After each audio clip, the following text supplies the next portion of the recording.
Hello మామ, ఇవన్నాక పీక్లో దిగితే కొట్టిర్రు సపడకుండా వచ్చిగా amount వేసిర్రు. నేను అసలు ఇలా ఏమనలే, అయినా సరే అమౌంట్ వేసిర్రు. ఇలా రివెంజ్ అంటే ఎట్లుంటుందో చూపిస్తా. ఇప్పుడు అర్జెంట్ గా నాకు షార్ట్ గన్ దొరకాలి. షార్ట్ గన్ దొరికితే ఒక్కొక్క మెడల్ ఎరగొడతా.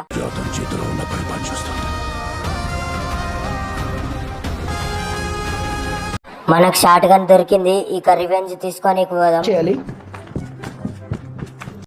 ఇప్పుడు ఎట్లయినా ఇలా టీం వైపట్ కొట్టాలి. చక్క ఉరికొత్తుండు, పర్ఫెక్ట్ హెడ్ కొట్టిన. సో మాయా బయట ఫైట్ జరుగుతుంది. వెంటనే మధ్యలో పోయి ఒక హెడ్ లాగేసా.